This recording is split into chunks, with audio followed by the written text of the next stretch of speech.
Naquela noite chovia. Lembro-me perfeitamente, porque eu estava na janela observando as gotas escorrerem pelo vidro, me perguntando se era uma boa ideia convidar aquelas pessoas para a nossa casa. Alice tinha insistido. Dizia que seria uma noite agradável, que fazia muito tempo que não víamos Clara e Marcos, Beatriz e Tomás, que precisávamos disso, que ultimamente eu trabalhava demais e vivíamos de menos. Eu aceitei, porque sempre aceitava. Era da minha natureza. Evitar conflitos, ser o tranquilo que resolve tudo em silêncio. Preparamos o jantar juntos.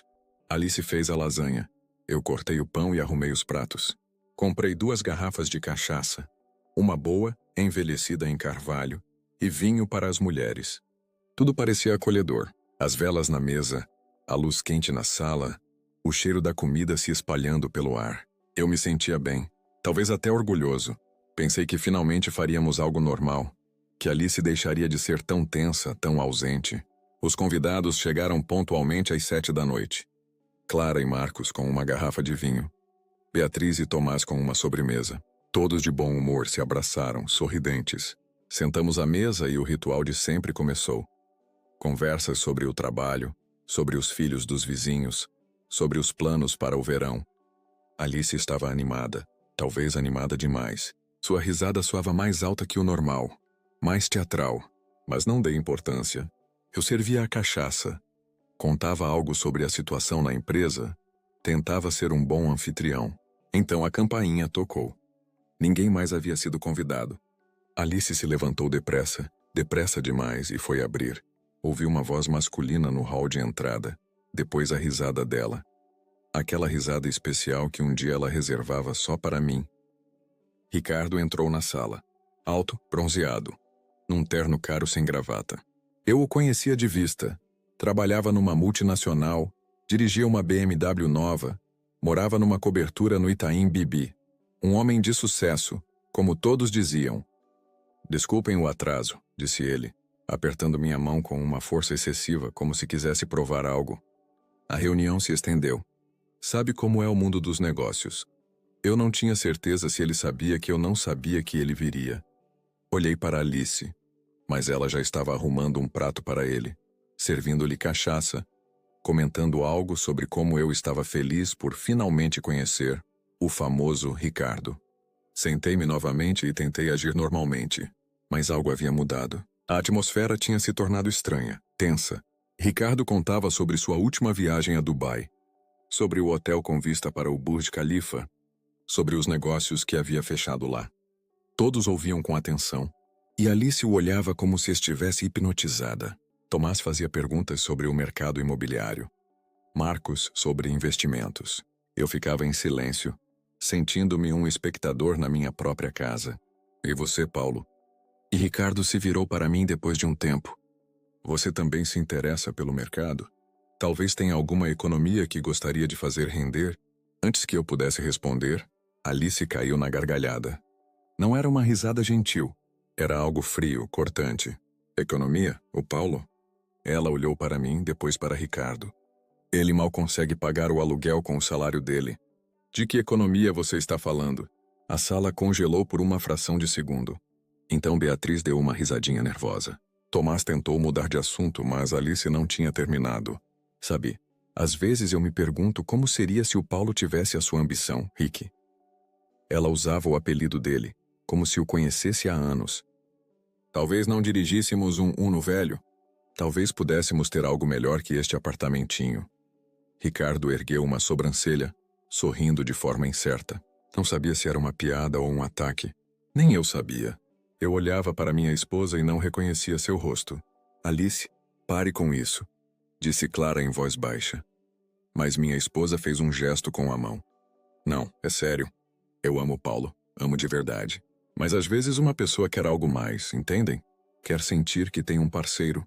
Não um colega de apartamento que traz o salário para casa e senta na frente da TV. Todos agora olhavam para mim. Esperavam para ver como eu reagiria. Eu deveria ter dito algo. Deveria ter protestado. Deveria ter me levantado e pedido que ela parasse. Mas não consegui. Minha garganta secou. E um zumbido estranho tomou conta da minha cabeça. Em vez disso, sorri. Um sorriso fraco, patético, e peguei o copinho de cachaça. Bem, de fato, não sou nenhum milionário, eu disse, tentando parecer leve, como se tudo fosse uma brincadeira. Mas pelo menos sou honesto. Deveria ter soado como uma defesa, mas saiu como uma rendição. Ricardo me deu um tapa no ombro. Ei, dinheiro não é tudo, amigo. O importante é que você tenha uma boa mulher. Alice riu alto, de forma artificial. Uma boa mulher? Sim, exatamente. O resto da noite passou como se eu estivesse em uma névoa. Tentei me inserir nas conversas, mas cada frase soava aos meus ouvidos como um eco daquela humilhação. Eu vi Alice se inclinar para Ricardo, tocar seu braço enquanto ria. Via Beatriz e Clara trocando olhares significativos. Via Tomás e Marcos evitando meu olhar. Quando finalmente todos foram embora, já passava da meia-noite. Ricardo foi o último a sair, prometendo a Alice que nos veremos com certeza, talvez para um almoço na próxima semana. Fechei a porta atrás dele e ficamos sozinhos. Foi legal, não foi? Disse Alice, recolhendo os pratos. Ela disse com tanta naturalidade, como se nada tivesse acontecido. Eu olhei para ela e, pela primeira vez em nosso casamento, senti algo além de amor ou raiva. Senti o vazio. Um vazio frio e escuro que encheu meu peito. Por que você fez aquilo? Perguntei em voz baixa. O que eu fiz? Ela me olhou surpresa, quase inocente. Você sabe do que estou falando. Ela deu de ombros. Paulo, não seja tão sensível. Era uma brincadeira. Todos sabem que era uma brincadeira. Não pareceu uma brincadeira, porque você não tem senso de humor. Ela foi para a cozinha, levando os pratos sujos. Você leva tudo para o lado pessoal. Talvez se você relaxasse um pouco, as pessoas não teriam que sentir vergonha por você. Vergonha. Aquela palavra ficou suspensa no ar como uma sentença. Não respondi. Não tinha mais palavras. Fui para o quarto, me despi e deitei na cama. Alice chegou pouco depois. Deitou-se ao meu lado, de costas para mim. Em poucos minutos, ela já respirava tranquilamente, dormindo. E eu fiquei ali, no escuro, encarando o teto, sentindo algo se quebrar dentro de mim. Não de forma barulhenta, nem dramática. Simplesmente se quebrou, como um galho velho sob o peso da neve. E eu sabia que nada seria como antes. Acordei antes do amanhecer. Lá fora ainda estava escuro, mas eu não conseguia mais ficar na cama. Alice dormia ao meu lado, tranquila, sem nenhum remorso no rosto. Olhei para ela e senti uma sensação estranha. Não era ódio, nem mesmo raiva. Era estranhamento, como se eu estivesse na cama com uma desconhecida. Levantei-me em silêncio para não acordá-la. Fui ao banheiro e parei em frente ao espelho. O homem que me encarava no reflexo parecia mais velho que ontem. Tinha olheiras, o rosto cansado, os ombros ligeiramente curvados. Quando isso aconteceu, quando me tornei este homem que sua esposa descreve à mesa como um fardo, um problema a ser suportado, lavei o rosto com água fria, mas não adiantou. Na minha cabeça, as palavras dela ainda ecoavam. Um colega de apartamento que traz o salário para casa e senta na frente da TV. Se ele tivesse a ambição do Ricardo, as pessoas não teriam que sentir vergonha por você. Vesti-me em silêncio e saí do apartamento. Eram apenas 6 da manhã, mas eu não podia ficar ali. Precisava de ar, de espaço, de qualquer coisa que fizesse desaparecer aquela sensação de sufocamento no peito. As ruas de São Paulo àquela hora estavam desertas. Caminhei sem rumo, passando por lojas fechadas, alguns carros solitários. 2 moradores de rua dormindo sob uma marquise. A cidade despertava lentamente, mas eu me sentia como se não dormisse há semanas. Cheguei ao parque e sentei-me em um banco, observando o sol nascer. Tentei entender o que havia acontecido. Quando nosso amor se transformou em desprezo, lembro-me de quando nos conhecemos há 10 anos, no casamento de amigos em comum. Alice era diferente na época. Calorosa, sorridente, interessada no que eu dizia. Dançamos até o amanhecer. Conversamos sobre tudo e sobre nada. Ela me disse que gostava dos meus olhos tranquilos, que comigo se sentia segura. Segura. Agora essa palavra soava como uma acusação. Provavelmente ela me odiava por isso. Porque sou seguro, previsível, chato. Não sou como o Ricardo, que vai a Dubai e fecha grandes contratos. Sou um contador em uma empresa de médio porte, que volta para casa às 5 e assiste ao jornal. Mas isso é tão errado. É motivo para me humilhar na frente de todos. Fiquei sentado ali por talvez 1 hora. Talvez mais. O telefone tocou. Era Alice. Não atendi. Ela ligou mais 2 vezes. Mandou uma mensagem. Onde você está? Estou preocupada. Preocupada. Não, desculpe, não precisamos conversar. Preocupada. Porque provavelmente temia que eu tivesse feito alguma besteira. Ou que eu não voltasse e ela tivesse que explicar tudo aos amigos. Voltei para casa depois das 9. Alice estava na cozinha, vestida com uma xícara de café na mão. Ela me olhou com uma mistura de alívio e irritação. Onde você estava? Pensei que algo tivesse acontecido. Fui dar uma caminhada. Às 6 da manhã?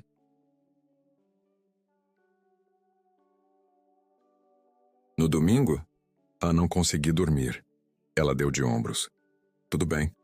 Mas da próxima vez, pelo menos me mande uma mensagem. Você sabe que eu me preocupo. Você não se preocupa, pensei. Mas não disse em voz alta. Fui para o quarto, deitei na cama e encarei o teto. Ouvi Alice falando ao telefone na sala. Ela ria. Provavelmente com Clara ou Beatriz. Provavelmente estava contando como eu estava agindo de forma estranha. Os dias seguintes passaram em uma névoa estranha. Eu ia para o trabalho. Voltava, jantava, ia dormir. Alice tentava falar comigo, mas eu respondia com monossílabos, de forma evasiva. Eu via que aquilo a incomodava. Ela estava acostumada a que eu sempre cedesse, que sempre tentasse agradá-la. Agora eu não tinha forças para isso. Na quinta-feira à noite, ela sentou-se à minha frente na mesa. Paulo, o que está acontecendo? Você não fala comigo há dias. Não está acontecendo nada. Sei que tem algo. É por causa daquela noite, não é? Pelo que eu disse, eu a encarei. Não havia desculpas em sua voz. Havia impaciência, como se estivesse lidando com o capricho de uma criança. Eu só estava cansado naquele dia, menti. Nada mais. Exato. Por isso você não deveria levar cada brincadeira para o lado pessoal. As pessoas riem porque somos todos amigos. Você acha? Claro. Até o Rick disse. Ele ligou ontem, perguntou se estava tudo bem. Ele se preocupa com você. Ricardo. Claro. Ele ligou para ela, não para mim. É gentil da parte dele, eu disse com indiferença. Ele sugeriu que fôssemos jantar juntos. Você, eu e ele. Diz que seria bom nos conhecermos melhor. Talvez vocês pudessem começar a fazer algo juntos nos negócios. Eu a olhei com mais atenção. Ela dizia aquilo com tanto entusiasmo, como se realmente acreditasse que era uma boa ideia. Como se não entendesse que cada encontro com aquele homem era mais uma humilhação. Não estou interessado. Mas por quê? Poderia ser uma grande oportunidade para você. O Rick conhece muita gente, pode te ajudar na carreira. Não preciso da ajuda dele. Paulo, não seja teimoso. Às vezes é preciso aproveitar as oportunidades que aparecem. Eu disse não. Levantei-me da mesa e fui para o quarto. Ouvi Alice suspirar de frustração atrás de mim. Mas não voltei. Fechei a porta e sentei-me na cama, sentindo algo endurecer dentro de mim. Não foi uma decisão, mas sim um processo. Como se meu eu interior estivesse se transformando em pedra. Naquela noite, quando Alice finalmente veio para o quarto, fingi que estava dormindo. Ela deitou-se ao meu lado, mas nem me tocou. Eu sentia a distância entre nós, física e emocional. Apenas alguns meses antes, ela se aninhava em mim, apoiava a cabeça no meu peito. Agora, jazíamos como dois corpos estranhos compartilhando o mesmo espaço. No escuro, de olhos abertos, comecei a pensar. Não em vingança, não em separação, mas em quem eu havia me tornado e por quê. Eu era confortável, seguro, previsível. As qualidades que Alice um dia apreciou, agora a entediavam. Ou talvez ela nunca as tenha apreciado. Talvez ela sempre quisesse outra pessoa. E eu fui apenas uma solução temporária? Eu não sabia. Mas uma coisa eu sabia. Não podia mais continuar assim. Não podia ser o homem de quem sua esposa se envergonha na frente dos outros. Não podia ser uma sombra na minha própria vida. Eu tinha que mudar. Não por ela, por mim mesmo. Para que da próxima vez que alguém me olhasse com compaixão, visse outra coisa. Para que as palavras ambição e sucesso não fossem mais uma arma apontada contra mim, mas parte de quem eu sou. E então, naquele silêncio, naquela escuridão, algo nasceu em mim. Não raiva, não arrependimento. Uma determinação fria. Uma resolução. Eu vou mudar. Vou construir algo que Alice não poderá ignorar. E um dia, quando ela me olhar com a mesma compaixão, não encontrará mais o homem que conhecia. Encontrará alguém completamente diferente. A mudança me aconteceu de repente. Não acordei um dia transformado em outro homem. Foi uma metamorfose lenta, quase imperceptível no dia a dia, mas evidente depois de semanas. Primeiro, parei de tentar. Foi a primeira coisa que mudei. Parei de tentar agradar a Alice. Parei de perguntar como foi o dia dela.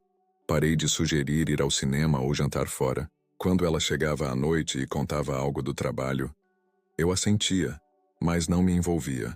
Quando ela queria assistir a uma série, eu me sentava ao lado dela, mas meus pensamentos estavam em outro lugar. No início, ela não se importou. Talvez até fosse conveniente não ter que fingir interesse pela minha vida, mas depois de 2, 3 semanas, ela notou que algo havia mudado. Você está tão quieto ultimamente, disse ela uma vez no café da manhã. Aconteceu algo no trabalho? E tá tudo bem. Então talvez você esteja doente? Tá, estou bem. Ela me olhou com mais atenção, como se tentasse ler algo no meu rosto. Mas não havia nada para ler. Eu aprendi a ser uma página em branco. No trabalho, comecei a ficar até mais tarde. Não porque precisasse, mas porque não tinha vontade de voltar para casa. Eu sentava na minha mesa e relia documentos, relatórios, analisava números. Eu sempre fui bom no meu trabalho. Mas agora comecei a ser excelente. Cada número, cada tabela, cada gráfico, tudo tinha que ser perfeito. Meu chefe, Estevão, um homem mais velho, de cabelos grisalhos e olhos cansados, finalmente notou. Paulo, vai ficar até tarde de novo hoje? Ele perguntou uma noite, vestindo o casaco. Sim, preciso terminar uma análise. Mas pode esperar até amanhã, não pode? Prefiro terminar hoje. Ele assentiu. Ótimo trabalho ultimamente. Realmente ótimo. Não sei o que mudou, mas continue assim. Não respondi. Não sabia como explicar que o trabalho havia se tornado minha fuga. Meu refúgio de uma casa que não era mais um lar. Alice começou a ficar nervosa. Primeiro de forma sutil, depois cada vez mais abertamente. Por que você volta tão tarde? O que você faz lá? Trabalho. Como o quê? É só contabilidade, Paulo. Não é um projeto internacional. Só contabilidade? Eu a encarei. Pensei que você quisesse que eu tivesse mais ambição. Ela ficou paralisada. Não sabia o que responder. Porque naquela noite ela estava certa. Ela queria que eu fosse mais ambicioso. Mas agora que eu começava a mudar, isso não lhe agradava. Porque essa mudança não era para ela. Era para mim. Comecei a estudar. À noite. Enquanto Alice assistia à televisão, eu me sentava no pequeno escritório que usávamos como depósito e lia. Livros sobre finanças, sobre mercados, sobre investimentos. Inscrevi-me em webinars. Assistia a aulas online. Fazia anotações. Meu laptop ficava ligado até tarde da noite. E eu absorvia conhecimento como uma esponja. Uma vez, Alice entrou no escritório. O que você está fazendo aqui? Estudando. Estudando? O quê? Várias coisas. Que tipo de coisas? Finanças, investimentos, gestão. Ela riu. E para que isso vai te servir? Você tem 40 anos, Paulo. Um pouco tarde para mudar de carreira, não acha? Talvez, talvez. Ela estreitou os olhos. E o que quer dizer com talvez? Você tem algum plano do qual eu não saiba? Não tenho um plano. Apenas estudo. É estranho. Muitas coisas são estranhas. Ela saiu, balançando a cabeça. Ouvia telefonar para alguém na sala. Provavelmente Clara ou Beatriz. Provavelmente contando a elas que eu estava agindo de forma estranha, que algo estava acontecendo comigo. Provavelmente perguntando se os maridos delas também eram assim. Mas eu não me importava. Pela primeira vez na minha vida, não me importava com o que os outros pensavam. No trabalho, as coisas começaram a acontecer.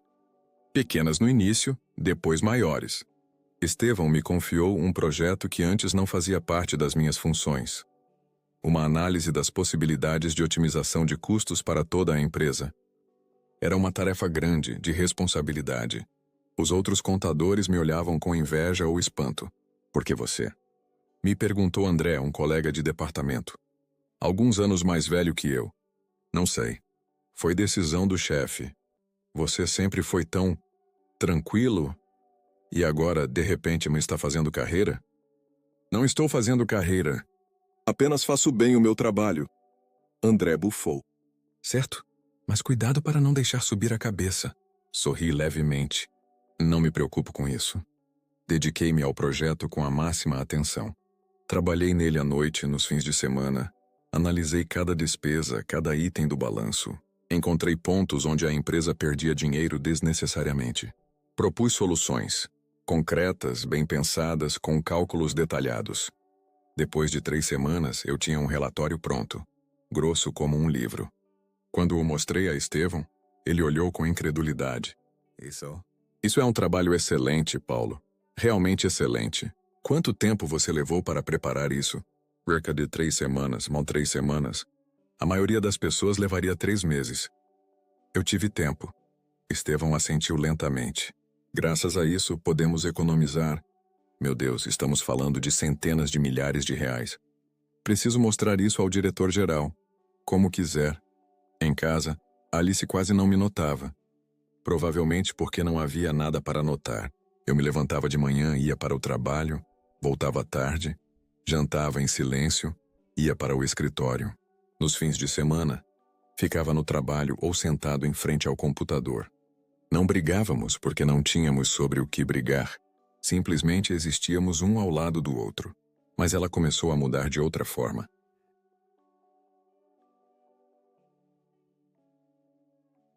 Comprava roupas novas. Ia ao cabeleireiro com mais frequência, se maquiava mais. Saía mais. Para almoçar, para reuniões, para eventos à noite. Sempre com alguém. Com Clara, com Beatriz, com colegas de trabalho.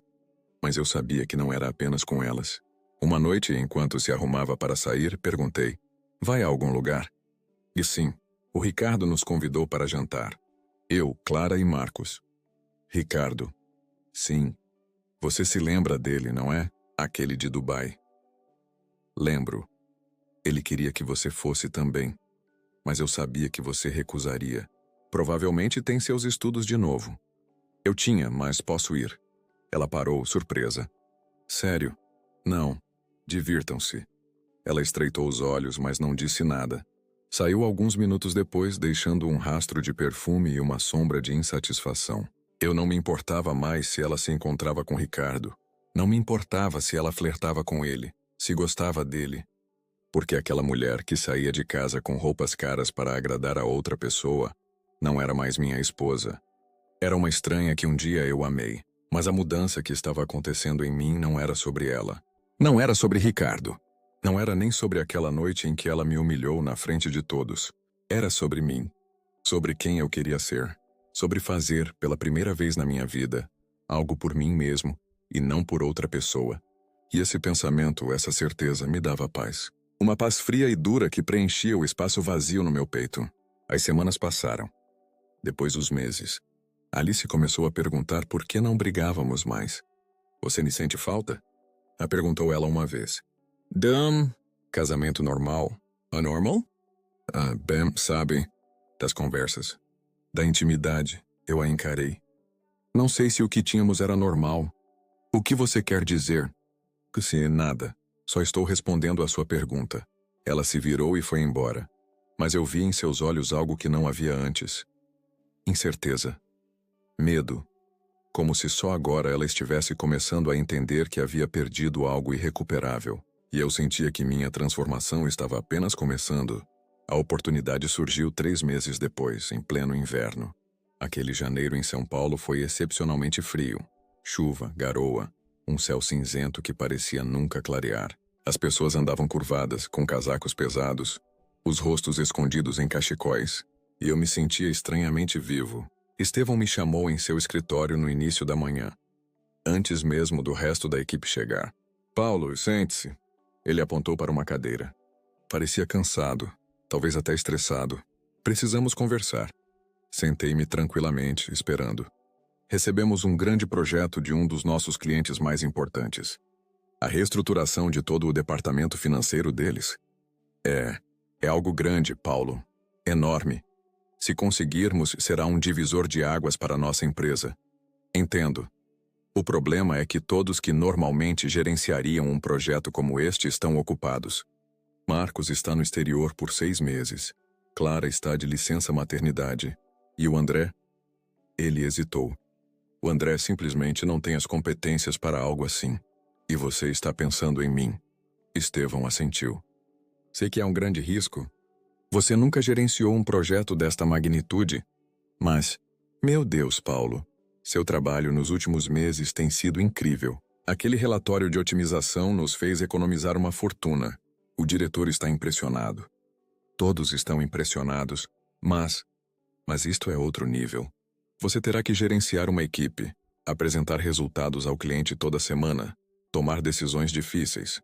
E se algo der errado? Ele parou, não querendo terminar a frase. Fiquei em silêncio por um momento, processando o que tinha ouvido. Alguns meses antes, eu teria recusado. Teria dito que era um desafio grande demais, que eu não estava pronto, que era melhor esperar por alguém mais experiente. Mas agora, eu aceito. Estevão ergueu as sobrancelhas. Tem certeza? Pense bem. Serão meses de trabalho duro. Você terá que sacrificar tudo. Tempo, energia, talvez até a vida pessoal. Vida pessoal. Quase ri. Que vida pessoal? Tenho certeza. Ele estendeu a mão. Ótimo. Muito bom. Começamos na segunda-feira. Prepare-se. Apertamos as mãos. Saindo de seu escritório, senti algo que não sentia há meses. Talvez até anos. Excitação. Um propósito. Algo pelo qual valia a pena lutar. Não contei a Alice imediatamente. Voltei naquela noite e a encontrei no sofá com o laptop no colo. Ela nem levantou o olhar quando entrei. Oi? Murmurou. Oi. Fui para a cozinha, preparei um chá, sentei-me à mesa. Senti que deveria contar a ela, compartilhar o que havia acontecido. Mas para quê? O que mudaria? Só uma semana depois, quando eu já havia começado o projeto, mencionei durante o jantar. Tenho uma nova tarefa no trabalho. Ela me olhou por cima do prato. Que tarefa? Um grande projeto. Reestruturação para um cliente. Eu vou gerenciar. Você? Sozinho? Sim. Isso é uma coisa boa, certo? Sim, é uma coisa boa. Ela deu de ombros. Bem, então parabéns. Soou sem emoção, como se estivesse parabenizando um estranho. E de fato, era assim que era. O projeto me absorveu completamente. Os dias se fundiram em uma longa sequência de reuniões, análises, relatórios, apresentações. Eu gerenciava uma equipe de 5 pessoas, mais jovens que eu, famintas por sucesso. No início, eles me olharam com ceticismo. O tranquilo Paulo, de repente, seria o líder deles? Mas logo se convenceram de que eu não era mais aquele homem. Eu era implacável quando se tratava de qualidade. Cada relatório, cada apresentação tinha que ser perfeita. Eu não gritava, não demonstrava frustração. Eu simplesmente exigia a perfeição. E eles me entregavam. Porque viam que eu mesmo trabalhava mais duro que todos. À noite, quando todos já tinham ido para casa há muito tempo, eu ficava. Analisava dados, procurava padrões, criava soluções. O cliente era exigente. Uma grande empresa farmacêutica com sede no Rio de Janeiro. Um conselho de administração cheio de pessoas duras que não toleravam erros. Após o primeiro mês, fizemos a apresentação principal. Fui para o Rio de Janeiro sozinho, de avião, apesar de tudo, nervoso. Era o momento da verdade. Ou eu os convenceria ou tudo desmoronaria. A apresentação durou 2 horas. O CEO da empresa, um homem alto em um terno, Ricardo Almeida, ouvia em silêncio, fazendo anotações de vez em quando. O diretor financeiro fazia perguntas cortantes, tentando encontrar falhas na minha análise. Mas eu estava preparado. Para cada pergunta, eu tinha uma resposta. Cada objeção eu podia refutar com números. Quando terminei, o silêncio pairou. O CEO olhou para o diretor financeiro, depois para mim. Esta é a melhor análise que vi em anos, disse ele finalmente. Parabéns. Voltei para São Paulo com um contrato para mais 6 meses de colaboração. Estevão estava exultante. O resto da equipe me olhava com uma mistura de respeito e inveja. Mas a verdadeira virada ocorreu 3 meses depois. Um jornalista do Valor Econômico, um dos maiores jornais de negócios do Brasil, ligou para a empresa. Eles queriam escrever um artigo sobre nosso sucesso com o projeto de reestruturação e, em particular, sobre mim. Será uma boa matéria, disse o jornalista ao telefone. A história do contador que se tornou um líder. As pessoas gostam dessas coisas. Aceitei a entrevista. Nos encontramos em um café no centro. Conversamos por 1 hora. Falei sobre o projeto, os desafios, como construir a equipe. Não mencionei Alice aquela noite, a humilhação. Não era da conta deles. O artigo saiu 2 semanas depois. Uma matéria grande, com uma foto, com citações. O título era O Revolucionário Silencioso. Como Paulo Silva mudou o jogo nos negócios. Comprei um exemplar a caminho do trabalho. Li no metrô, sentindo uma estranha mistura de orgulho e admiração. Eles estavam realmente escrevendo sobre mim? Sobre o tranquilo Paulo? No trabalho, o telefone começou a tocar sem parar. Amigos que eu não via há anos, antigos colegas de faculdade, pessoas que eu nem conhecia parabenizavam, pediam colaborações, propunham reuniões, mas eu esperava principalmente por uma reação. Voltei para casa tarde da noite. Alice estava sentada na sala com o jornal nas mãos. O meu jornal. Ela olhava para a foto, depois para o texto, depois para a foto novamente. Ela levantou o olhar quando entrei. É você? Ela perguntou como se não pudesse acreditar. Sim. Por que você nem me contou? Sobre o quê? Sobre isso? Ela sacudiu o jornal. Sobre este artigo? Sobre o fato de que agora você é alguém. Olhei para ela com calma. Eu sempre fui alguém, Alice. Você é que não percebeu. Ela ficou paralisada. Abriu a boca, mas não encontrou as palavras.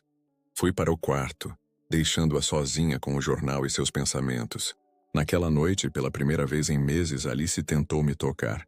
Ela colocou a mão no meu ombro, deslizou a mão pelo meu peito. Paulo, ela sussurrou, mas eu permaneci imóvel, de olhos fechados.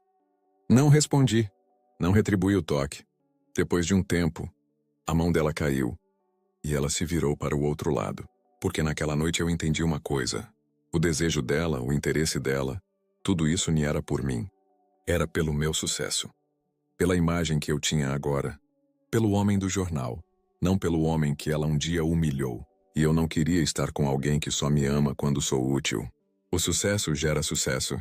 É uma verdade que aprendi nos meses seguintes.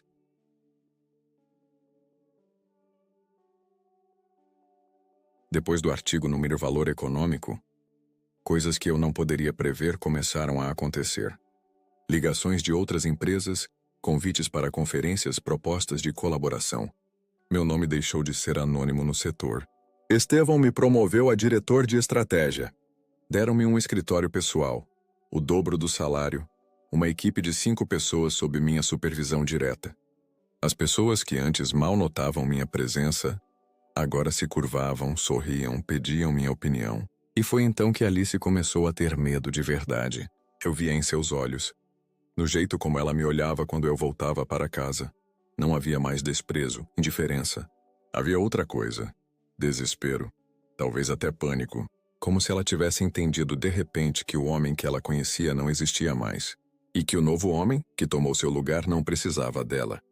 Ela começou a mudar. No início, de forma sutil. Cozinhava meus pratos favoritos, perguntava sobre o dia de trabalho, se interessava pelos projetos. Mas havia algo artificial, forçado em tudo isso. Como se estivesse desempenhando o papel da esposa atenciosa, sem realmente senti-lo. Uma noite, enquanto eu estava sentado à escrivaninha trabalhando em uma apresentação, ela entrou no escritório com um chá. Fiz outro para você. Pensei que precisaria. Ela colocou a xícara ao lado do laptop. Olhei para a xícara, depois para ela. Obrigado, Paulo, ela hesitou. Talvez devêssemos sair para algum lugar? Juntos? Faz tanto tempo que não ficamos só nós dois. Estou ocupado. Mas talvez no fim de semana, poderíamos ir a algum lugar fora da cidade. Ou ao Rio. Você sempre gostou do Rio. Veremos. Ela ficou ali mais um momento, esperando por algo mais. Mas não havia mais nada. Finalmente, ela saiu, fechando a porta devagar, como se tivesse medo de batê-la. Os dias passavam e eu via seus esforços se tornarem cada vez mais desesperados. Ela comprou lingerie nova. Mudou de perfume para um que eu disse uma vez que gostava. Tentava iniciar conversas sobre o futuro, sobre planos, sobre o que gostaríamos de fazer juntos, mas eu apenas assentia. Respondia brevemente. Voltava ao trabalho, porque eu sabia o que estava acontecendo. Não se tratava de amor. Tratava-se do medo de perder o status, a segurança, a vida que ela havia construído ao meu lado. Em junho, recebi um convite para uma gala de negócios organizada pelo Valor Econômico, um grande evento no Hotel Unique, o melhor hotel de São Paulo. A elite dos negócios do Brasil, centenas de pessoas, jantar, prêmios, discursos. Alice, quando soube, perguntou imediatamente: "Posso ir com você?" Olhei para ela. É um evento de trabalho. Mas as esposas também vão, não é? Eu vi as fotos dos anos anteriores. Veremos. No final, eu aceitei. Não por ela, mas porque era um bom momento para mostrar o quanto eu havia mudado. E eu queria que ela visse. Que todos vissem. A noite da gala era quente de junho. Alice usou seu melhor vestido. Foi ao cabeleireiro, se maquiou. Ela estava linda, devo admitir. Mas quando a olhei, não senti mais nada. Nem desejo, nem raiva. Apenas indiferença. Chegamos ao hotel por volta das 7 da noite. O saguão estava cheio de pessoas em trajes de gala. Alice segurava minha mão, nervosa, olhando ao redor. São todas pessoas importantes, não é? Ela sussurrou. Sim. Tem certeza de que eu deveria estar aqui? Ah, você é minha esposa, não é? Ela me olhou, tentando entender se era uma pergunta retórica ou real. Mas eu já estava seguindo em frente, conduzindo-a para o salão de festas. A noite começou com um coquetel. As pessoas se misturavam, conversavam, riam. Um após o outro, eles se aproximavam de mim. CEOs, diretores, donos de empresas. Todos queriam parabenizar, conversar, trocar cartões de visita. Alice ficava ao meu lado, sorrindo e assentindo, mas eu via que ela estava perdida. Não era o mundo dela. E então eu o vi. Ricardo. Ele estava do outro lado do salão, conversando com uma mulher. Ele me viu no mesmo instante. Algo passou por seu rosto. Surpresa, talvez até desconforto. Ele se aproximou pouco depois com um sorriso forçado. Paulo, não esperava te ver aqui. Ricardo. Prazer em te ver. Apertamos as mãos. O aperto dele era mais fraco do que eu me lembrava. Então é verdade? Aquele artigo no jornal? Você realmente decolou na carreira. Pode-se dizer que sim. Impressionante. Ele olhou para Alice, como se só agora a notasse. Alice, você está deslumbrante. Obrigada. Ela respondeu em voz baixa. Ouvi dizer que sua empresa teve alguns problemas. Eu disse calmamente. Algo sobre um investimento que deu errado em Dubai? Ricardo ficou sem graça. Ah, aquilo. Bem, sabe como é negócios. Às vezes dá certo, às vezes não. Claro. Mas parece que as perdas foram consideráveis, não? Lê em algum lugar sobre vários milhões. O sorriso dele endureceu. Não exatamente vários milhões. A mídia exagera. Provavelmente você tem razão. Ficamos em um silêncio constrangedor por um momento. Então Ricardo murmurou algo sobre precisar parabenizar outra pessoa e se afastou rapidamente. Alice me olhava com incredulidade. Eu não sabia que ele estava com problemas, agora sabe. Mas você foi tão... Ela parou, procurando a palavra certa. Só tão o quê? Tão seguro de si, calmo, como se não se importasse. Porque, de fato, eu nem me importo. O jantar foi suntuoso. Salmão, filé mignon, sobremesa, vinho. Eu estava sentado em uma mesa com outras pessoas do setor, conversando sobre projetos, tendências, o mercado. Alice estava sentada ao meu lado, na maior parte do tempo em silêncio, tentando às vezes entrar na conversa, mas ninguém lhe dava atenção. Todos olhavam para mim. Após o jantar, começou a cerimônia de premiação. Eu estava sentado tranquilamente e ouvindo os discursos, quando de repente ouvi meu nome. O prêmio de líder emergente do ano vai para Paulo Silva. Um murmúrio percorreu o salão, depois os aplausos. Levantei-me, surpreso, porque não sabia que tinha sido indicado. Subi ao palco, recebi a estatueta, um objeto de vidro com meu nome gravado. Tive que dizer algumas palavras. Olhei para o salão. Centenas de rostos me encaravam. Encontrei Alice na multidão. Ela estava sentada imóvel, com os olhos arregalados. Obrigado por este reconhecimento, eu disse ao microfone. Foi um ano difícil. Um ano de trabalho, de sacrifícios, de desafios. Mas me ensinou uma coisa, que a verdadeira força me vem do reconhecimento dos outros. Vem de acreditar em si mesmo. Da determinação de ser algo mais do que os outros pensam que você é. Aplausos. Fortes, longos. Desci do palco e voltei ao meu lugar. Alice tocou meu braço. Foi lindo, Paulo. De verdade. Obrigado. Estou orgulhosa de você. Olhei para ela. Agora você está. Ela estreitou os olhos. O que você quer dizer? Nada. Apenas um fato. O resto da noite passou em uma atmosfera estranha. As pessoas parabenizavam, se aproximavam, conversavam. Vi Ricardo à distância, me olhando com uma expressão que não consegui decifrar. Talvez inveja, talvez respeito, talvez ambos. Quando voltamos para casa tarde da noite, Alice estava estranhamente silenciosa. Ela sentava no táxi, olhando pela janela as luzes de São Paulo piscando. Você não é mais o mesmo homem, disse ela finalmente. Não. Eu não sei quem você é agora. Talvez você nunca tenha me conhecido, Alice. Ela me olhou com lágrimas brilhando nos olhos. Você ainda me ama? Eu poderia ter mentido. Poderia ter dito o que ela queria ouvir. Mas para quê? Eu nem sei. E era a verdade.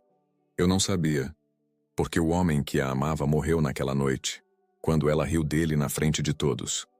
E o novo homem, renascido de suas cinzas, não tinha certeza se ainda era capaz de amar alguém. Depois da gala, tudo mudou. Não de repente, não de forma dramática, mas irreversivelmente.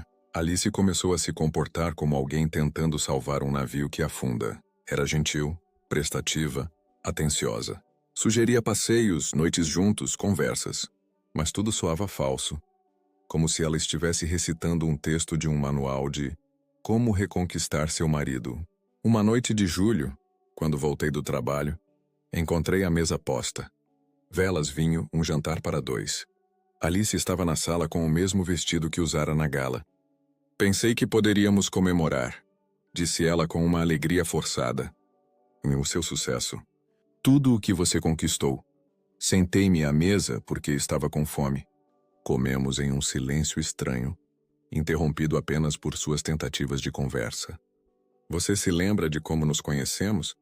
Ela perguntou em certo momento. No casamento da Magda e do Tomás, dançamos até de manhã. Lembro. Você era tão doce, tímido. Eu gostava disso. Sério. Ela me olhou com mais atenção. Claro. Por que pergunta? Porque uma vez você chamou isso de fraqueza. Ela empalideceu. Eu nunca disse isso. Talvez não com essas palavras. Ela pousou o garfo.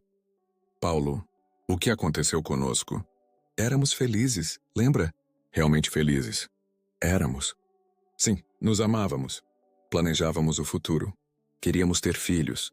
E então eu deixei de ser o suficiente para você. Não é verdade. É verdade, Alice. Eu deixei de ser o suficiente quando você conheceu pessoas como o Ricardo. Quando viu que existiam homens com dinheiro, com carros, com coberturas, e eu, com meu pequeno salário e meu Uno velho, me tornei uma vergonha para você. Eu nunca me envergonhei de você. Olhei para ela por um longo tempo, com calma.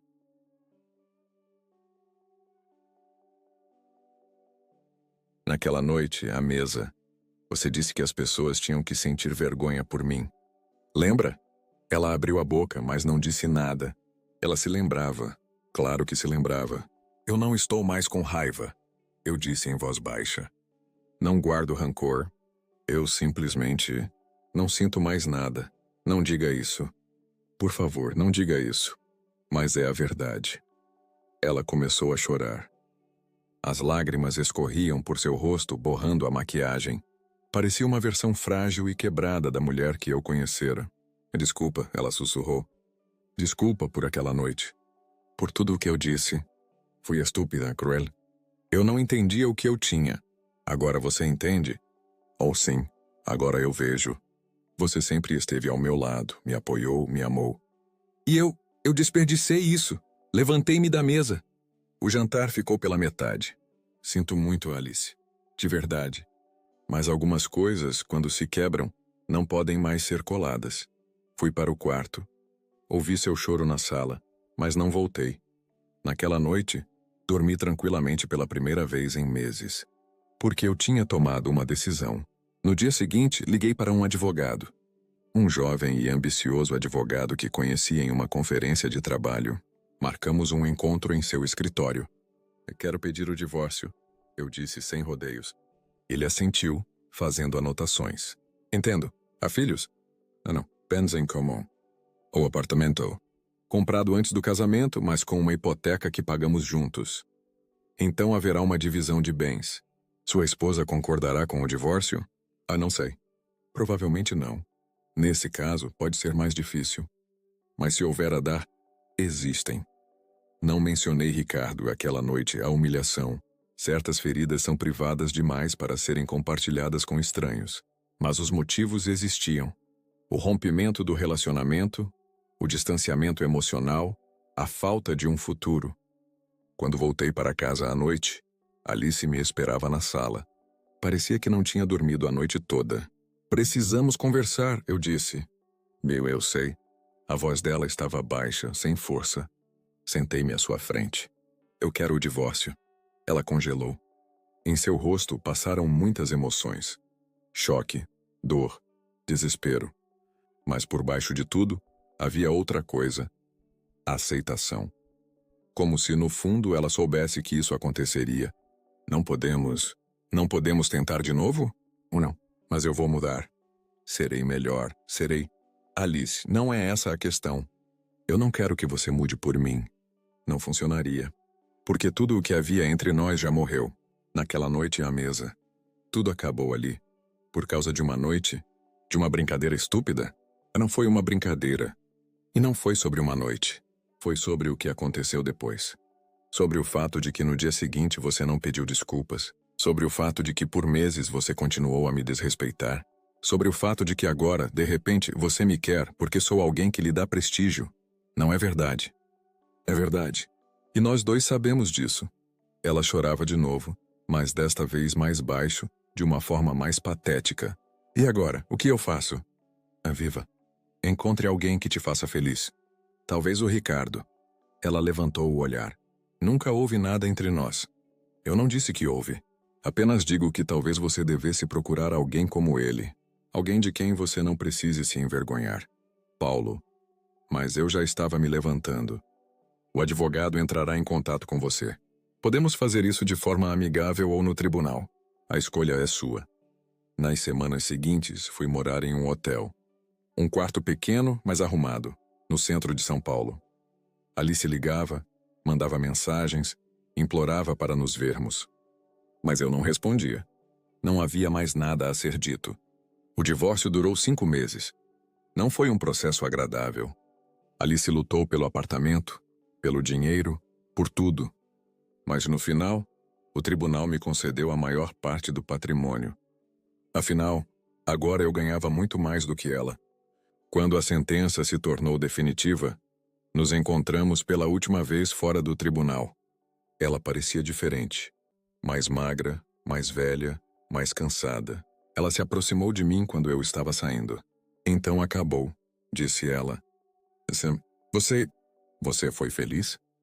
Pelo menos por um tempo? Conosco? Pensei sobre isso. Sim. Por um tempo fui. Eu também. Ela sorriu tristemente. Sinto muito por ter estragado tudo. Eu também sinto. Você poderá me perdoar. Um dia, olhei para ela, a mulher que um dia amei, com quem planejei passar a vida, e senti uma sensação estranha. Não ódio, não raiva, mas tristeza. Tristeza pelo que poderia ter sido, mas nunca foi. Eu já te perdoei, Alice, há muito tempo. Mas perdoar não significa esquecer.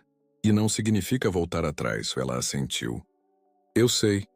Ela se afastou em direção à saída. Observei-a ir, sua figura cada vez menor, até desaparecer na esquina do prédio. E então eu senti paz. Uma paz verdadeira, profunda, que eu não sentia há anos. Um mês depois, comprei um apartamento nos Jardins. Espaçoso, com grandes janelas, vista para o parque. Era meu, só meu. Não precisava dividi-lo com ninguém. Não precisava agradar a ninguém. Uma noite de outono, eu estava sentado na varanda com uma xícara de café na mão, observando a cidade. O telefone tocou, um número desconhecido. Hello? Paulo? É a Clara. Desculpe te ligar.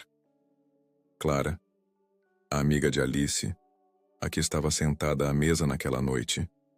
Diga, eu queria te dizer, não sei se é importante, mas a Alice está se mudando. Saindo de São Paulo, voltando para a cidade dela. Entendo. E eu queria pedir desculpas. Por aquela noite. Por ter rido. Foi cruel. Já faz muito tempo. Mas eu ainda sinto muito. Você merecia ser tratado melhor. Por todos nós. Obrigado pela ligação, Clara. Desliguei e coloquei o telefone de lado. Alice estava indo embora. Bom, talvez lá ela encontrasse a paz que procurava. E eu tinha tudo o que precisava. Não a vingança, não a satisfação pelo sofrimento dela. Mas sim, a liberdade. A liberdade de não ser alguém que não sou. A liberdade de viver sem a sombra das expectativas de outra pessoa. Naquela noite, quando todos riram, pensei que fosse o fim. O fim da minha dignidade, do meu valor. Mas acabou sendo o começo. O começo de uma jornada para me reencontrar. E sentado ali, na varanda, com o café esfriando nas mãos, eu sabia que tudo o que passei, a dor, a humilhação, a solidão, valeu a pena. Porque hoje, ao me olhar no espelho, vejo um homem que respeito. E essa é a única coisa que importa.